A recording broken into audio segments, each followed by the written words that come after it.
Hello everyone, welcome to EduLine. In this video, under Essentials of English Grammar, I have brought to you the basic concepts of simple, compound and complex sentences. Now, in converting simple, compound and complex sentences, we need to have a definite knowledge regarding the formation of these three types of sentences. In this video, we will try and learn about the definition as well as the very nature of each of these sentences. Now, before I start the video, like the other times, once again I would like to request you to subscribe the channel for getting most such important videos, and also to like the video and share it among your friends. So let's learn together. If we try to classify sentences according to their structure, there are basically three types of sentences. First one is simple sentence, second one comes the compound sentence, and the third one comes the complex sentence. So these three are the three types of sentences based on the structures of sentences. Now let's discuss and learn in detail about these three types of sentences. The first we have here is the simple sentence. So we will try and analyze and we will try and learn with the help of some examples. So let's take here two examples. The first sentence, we drove the car slowly, and in the second sentence, they went to a movie last week. In these two sentences we see that there are singular finite verbs. We see there are one finite verb each. In the first sentence we have the finite verb drove, and in the second sentence we have the finite verb went. So we can see that each of these two sentences, they contain a finite verb each. So there is no other verb except this finite verb. Even in these two sentences we do not have any non-finite verb as well.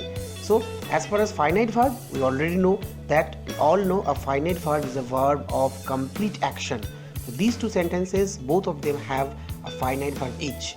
Now then, the definition of simple sentence tells us that it is a sentence which contains a finite verb is called a simple sentence. So a simple sentence always contains a finite verb. Now let's move on to the next one, that is the compound sentence. As for the compound sentence, once again we will take two different examples. First example, I went straight and met Harry on the path. And in the second sentence we have here, that is, Ramesh is a wealthy businessman but he is not happy. Now look, these two construction of sentences, in both these sentences we have a coordinating conjunction in each.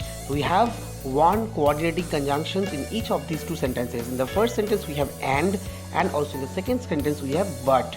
So, and these two conjunctions and but, they are actually have been actually used to join two different simple sentences. In the first sentence, the conjunction and has been used to join I went straight, a simple sentence, with another simple sentence, that is, I met Harry on the path.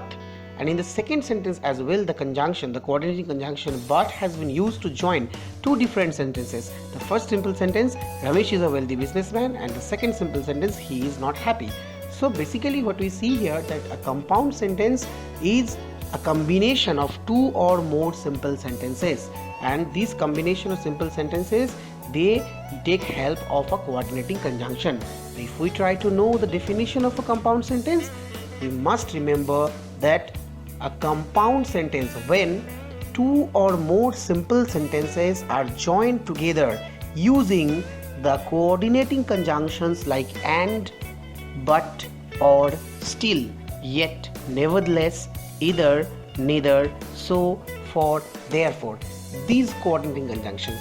So when two or more simple sentences are joined using these conjunctions, these coordinating conjunctions, it will be called a compound sentence. Well, let's come to the third topic, that is the complex sentence. As the very term suggests, complex, it is a bit complicated. Now once again let's take two examples. First one is we reached the station after the train had left, and the second example we're taking, although she came late she finished early.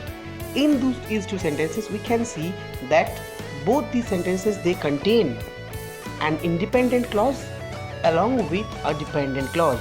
So complex sentence is all about the existence of independent and dependent clauses. Now each complex sentence must contain an independent clause. Just for example, in the first sentence, we reach the station. Here we have, it is the independent clause, and the afterward portion, after the train had left, that one is the dependent clause. As for the second example, although she came late, she finished early. Here the latter portion, she finished early, that is our independent clause or a main clause, and the initial portion, that is although she came late, that is the dependent clause. So here the dependent clause is preceded by the independent clause. So then what is a complex sentence? When an independent clause is joined with a dependent clause, it is generally called a complex sentence. So complex sentence is all about the combination of an independent clause and one or more than dependent clauses. Now let's take some rapid examples to test our knowledge. I have given here some sentences to identify and to specify which one of them is simple, which one is compound, and which one is complex. So let's see. The first is given here, she divided the apple into two pieces. That's definitely a simple sentence. Next one, the boy was not punished for he confessed his fault. He confessed his mistake. It is a compound sentence. Next one we have, my grandmother told me a beautiful story. That is also a simple sentence because there is a single finite verb in the sentence that is told. In the fourth example we have here, as he came late to the class, the teacher was angry with him. That is a complex sentence. Next, the fifth one we have here, that is going to the riverbank, I met an old friend of mine. That is also a simple sentence. And the last of the list we have here, that is I don't know when the train will arrive. That is a complex sentence. So basically in these ways we generally classify or identify simple, compound and complex sentences. I hope I have been able to provide you a thumbnail impression regarding the construction of simple, compound and complex sentences. This knowledge or this basic knowledge in these three sentences will definitely help us to learn the conversion of sentences later on. So once again I would like to request you to subscribe my channel for getting more such element videos, and also don't forget to press the bell icon to get later and best notifications of videos, and also like to share the video as much as possible among your friends. Thank you.